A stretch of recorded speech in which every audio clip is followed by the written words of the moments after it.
মান জাহাদাহু বিয়াদিহি ফাহুয়া মুমিন, তার হাত দ্বারা অন্যায় কাজ প্রতিহত করলো ফাহুয়া মুমিন, সে ব্যক্তি হচ্ছে মুমিন। ওয়া মান জাহাদাহু বিলিসানি, আর যে ব্যক্তি তার মুখ দ্বারা অন্যায় কাজ প্রতিহত করলো ফাহুয়া মুমিন, সেই ব্যক্তিও হচ্ছে তার অন্তর দ্বারা পরিকল্পনা করার মাধ্যমে অন্যায় কাজকে প্রতিহত করলো, প্রতিরোধ করলো ফাহুয়া মুমিন, সেই ব্যক্তিও হচ্ছে মুমিন। তবে শুনে রাখুন, মুমিন হতে হলে আপনাকে সৎ কাজের আদেশ করতে হবে, অসৎ কাজের নিষেধ করতে হবে।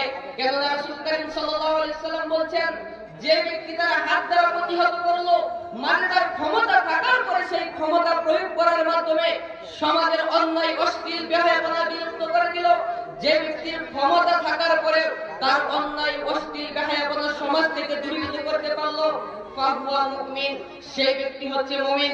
চেয়ারম্যান সাহেব একজন দায়িত্বশীল এবং একজন ক্ষমতাশীল ব্যক্তি, যিনি তার সমাজের অন্যায় প্রতিহত করার মতো সক্ষমতা রাখে, যিনি তার সমাজের ভিতর থেকে ন্যায় নীতি নিষ্ঠা প্রতিষ্ঠা করার জন্য যোগ্যতা রাখে, তার ভিতরে সেই ক্ষমতা আছে।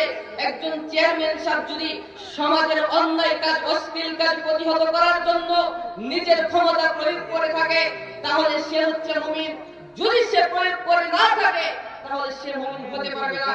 রাসূল করিম সাল্লাল্লাহু আলাইহি সাল্লাম বলেছেন, ওমান জাহাদাহু বিলিসানি ফাহুয়া মুমিন, যে ব্যক্তি তার মুখ দ্বারা প্রতিহত করলো, তার মানে হচ্ছে যে ব্যক্তি মুখের মাধ্যমে ক্ষমতা প্রয়োগ করার মাধ্যমে অন্যায় কাজ সমাজ থেকে বিলুপ্ত করলো ফাহুয়া মুমিন, সেই ব্যক্তিও হচ্ছে মুমিন। ওমান জাহাদাহু বিলিসানি, যে ব্যক্তি হাত দ্বারা প্রতিহত করতে পারলো না, যে ব্যক্তি তার ক্ষমতা দ্বারা অন্যায়কে প্রতিহত করতে পারলো না, তার কোন পদ্ধতি অবলম্বন করতে পারলো না ফাহুয়া মুমিন, কিন্তু সে যদি তার অন্যায় কাজকে বন্ধ করার জন্য, প্রতিহত করার জন্য, প্রতিরোধ করার জন্য অন্তর দ্বারা পরিকল্পনা করে যে আমি আমার সমাজের অন্যায় কাজকে প্রতিহত করব, কিভাবে করব সেটা আল্লাহ ভালো জানে, কিন্তু আমি আমার সমাজের অন্যায় কাজ দূরীভূত করতে চাই, দূর করতে চাই, যদি কেউ পরিকল্পনা করে ফাহুয়া মুমিন, সেই ব্যক্তিও হবে মুমিন। ওয়ালাইসা ওয়ারা যালিকা মিনাল ঈমানি হাব্বাতু খারদালিন, যদি কোন কাজের একটা অবলম্বন না করে, যদি একজন মুসলমান অন্যায় কাজ দেখার পরে, তার ক্ষমতা থাকার পরেও অন্যায় কাজটা প্রতিহত না করে, যদি কোন মুসলমান তার ক্ষমতা থাকার পরেও সেই অন্যায় কাজটা হাত দ্বারা প্রতিহত না করে, যদি কোন মুসলমান অন্যায় কাজ দেখার পরেও সেই অন্যায় কাজকে পরিকল্পিতভাবে বন্ধ করার চেষ্টা না করে, ওয়ালাইসা ওয়ারা যালিকা মিনাল ঈমান, পৃথিবীর মানুষ শুনে রাখো, তার ভিতরে সরিষার দানা পরিমাণ ঈমান নেই, তার ভিতরে সরিষার দানা পরিমাণ ঈমান নেই। যদি অন্যায় কাজ দেখেন, সেই অন্যায়কে প্রতিহত করতেই হবে। যদি আপনি সমাজের বিত্তবান দায়িত্বশীল নাগরিক হয়ে থাকেন, যদি সমাজের ক্ষমতাশীল দায়িত্বশীল ব্যক্তি হয়ে থাকেন, আপনাকে ক্ষমতার মাধ্যমে সেটাকে পরিবর্তন করতে হবে। যদি আপনি ক্ষমতার দায়িত্বশীল ব্যক্তি না হন, যদি আপনার কাছে ক্ষমতা না থাকে, সেটাকে কিভাবে বন্ধ করবেন অন্তর দ্বারা পরিকল্পনা করবেন, অন্যথায় আপনার ভিতরে ঈমান থাকবে না। আল্লাহ রাসূল সাল্লাল্লাহু আলাইহি সাল্লাম বলেছেন, লাইসা ওয়ারা যালিকা মিনাল ঈমান হাব্বাতু খারদালিন, তার ভিতরে সরিষার দানা পরিমাণ ঈমান নেই, যে তার অন্যায় কাজ দেখার পরে হাত দ্বারা প্রতিহত করে না, যে ব্যক্তি অন্যায় দেখার পরেও সেটা বন্ধ করার পরিকল্পনা করে না। সম্মানিত উপস্থিতি, এই রাসূলের হাদিস থেকে আমরা বুঝতে পারি অন্যায় কাজ আমাদেরকে দেখলে সেটাকে প্রতিহত করতে হবে। একজন মুসলমান হিসাবে আমাদের দায়িত্ব হচ্ছে অন্যায় দেখলে সেটাকে প্রতিহত করা, সেটাকে কিভাবে পরিবর্তন পরিমার্জিত করে যায়, সমাজ থেকে দূরীভূত করা যায়, সেটার পরিকল্পনা করা। সম্মানিত উপস্থিতি, আল্লাহ রাসূল সাল্লাল্লাহু আলাইহি সাল্লাম অপর এক হাদিসে বলতেছেন, আন আব্দুল্লাহ ইবনে মাসউদ রাদিয়াল্লাহু তাআলা আনহু থেকে বর্ণিত, আল্লাযী নাফসু বিয়াদিহি, সেই সত্তার কসম করে বলছি, যেই সত্তার কাছে আমার নফস রয়েছে, সেই সত্তার কসম করে বলছি, যেই সত্তার কাছে আমার নফস আত্মা রয়েছে, উমরা বিল মারুফ, অবশ্যই তোমরা সৎ কাজের আদেশ করবে, ওয়ালা তানহাউনা আনিল মুনকার, অন্যায় কাজ দেখলে সেটাকে প্রতিহত করবে, আল্লাহ ইউশিকান্নাল্লাহু ইয়াবাসা আলাইকুম ইকাবাম মিনহু, যদি তোমরা অন্যায় দেখার পরে প্রতিহত না করো, ক্ষমতা থাকার পরে সেটা বন্ধ করার চেষ্টা না করো, অন্যায় দেখার পরে পরিবর্তন না করার চেষ্টা করো, অন্যায় থাকার পরে সেই অন্যায় কাজটাকে বন্ধ করার পরিকল্পনা না করো, আল্লাহ রাব্বুল আলামিন তোমাদের উপর আল্লাহ ইউশিকান্নাল্লাহু ইবাসা আলাইকুম ইকাবাম মিনহু, এমন আযাব দিবেন যেটা তোমাদেরকে ধ্বংস করে দিবেন। সম্মানিত উপস্থিতি, পৃথিবীতে যদি বেঁচে থাকি, যতদিন নিঃশ্বাস থাকবে ততদিন পর্যন্ত আমাকে আপনাকে ন্যায় কাজের আদেশ করতে হবে, অসৎ কাজের নিষেধ করতে হবে। দেহে যতদিন নিঃশ্বাস আছে ততদিন অন্যায় দেখলে সেই অন্যায়কে প্রতিহত করতে হবে, সেই অন্যায়কে বর্জন করতে হবে, সেই অন্যায়কে পরিবর্তন করার জন্য পরিকল্পনা করতে হবে।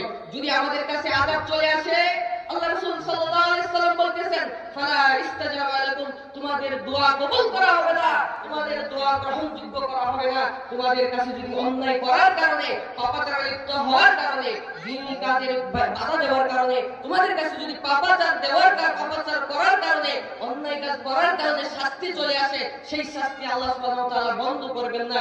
সেই শাস্তির মাধ্যমে তোমাদেরকে বিলুপ্ত করে দিবেন, তোমাদেরকে ধ্বংস করে দিবেন। সম্মানিত উপস্থিতি, আল্লাহ রাসূল সাল্লাল্লাহু আলাইহি ওয়াসাল্লামের এই হাদিস থেকে আমরা বুঝতে পারি, অন্যায় দেখা মাত্র অন্যায়কে প্রতিহত করার জন্য নিজের ক্ষমতা প্রয়োগ করতে হবে।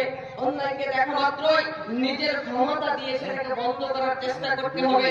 যদি আমার ক্ষমতা না থাকে, আমি পরিবর্তন করার মতো সক্ষমতা, যোগ্যতা রাখি না, তাহলে আমাকে সেটা পরিবর্তন করার জন্য পরিকল্পনা অন্তরে করতে হবে। তার মানে এই অন্তরে পরিকল্পনা করার মাধ্যমে এটা ঈমানের সর্বনিম্ন স্তর হলেও আপনি পরিচয় দিলেন আপনি একজন মুসলমান, আপনার ভিতরে ঈমান আছে।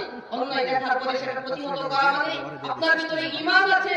আল্লাহ রাসূল সাল্লাল্লাহু আলাইহি ওয়াসাল্লামের হাদিস, মাসউদ রাদিয়াল্লাহু তাআলা আনহু থেকে বর্ণিত, আফজালুল মুজাহিদু কালিমাতু আদলিন ইনদা সুলতানিন আও জাহিরিন আও আমিরিন জাহিরিন, যে সর্বোত্তম জিহাদকারী সেই ব্যক্তি, যে ব্যক্তি একজন অন্যায় নিষ্ঠা জুলুমকারী, অহংকারী, বদমেজাজি শাসকের কাছে গিয়ে দ্বীনের দাওয়াত পৌঁছে দিল।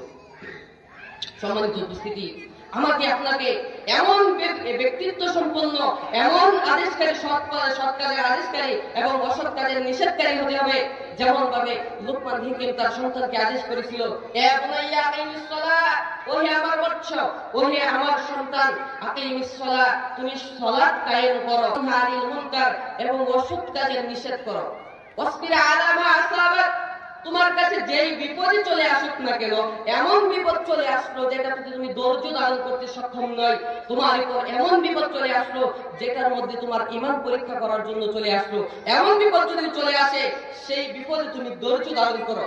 একজন বাবা কেমন নয় পরায়ণ, কেমন ব্যক্তিত্ব সম্পূর্ণ বাবা হয়ে তার সন্তানকে আদেশ করতে পারে, তুমি সালাত আদায় করো, সৎ কাজের আদেশ করো এবং অসৎ কাজের নিষেধ করো, এবং তুমি যখন বিপদে পড়বে, যখন তুমি বাধা মুসিবতে পড়বে, তখন তুমি সবর ধৈর্য ধারণ করো। সম্মানিত উপস্থিতি, আমাদেরকে এই আয়াত শিক্ষা দেয় একজন বাবাকে ন্যায় পরায়ণ, ন্যায় নিষ্ঠা হতে হবে। একজন বাবাকে এমন হতে হবে যার মাধ্যমে, একজন বাবার মাধ্যমে একজন সন্তান সুশীল সমাজের প্রতিষ্ঠিত সন্তান হতে পারবে। এমন একজন বাবা হতে হবে যেই বাবার আদেশের কারণে, যেই বাবা আদেশ দেওয়ার কারণে সমাজে সুপ্রতিষ্ঠিত একজন সন্তান হিসাবে গড়ে উঠবে। এমন একজন বাবা আমাকে হতে হবে যেই বাবা আদেশ করবে, অন্যায় কাজকে নিষেধ করবে, যেই কাজে সৎ কাজে আদেশ করবে এবং অন্যায় কাজকে নিষেধ করবে।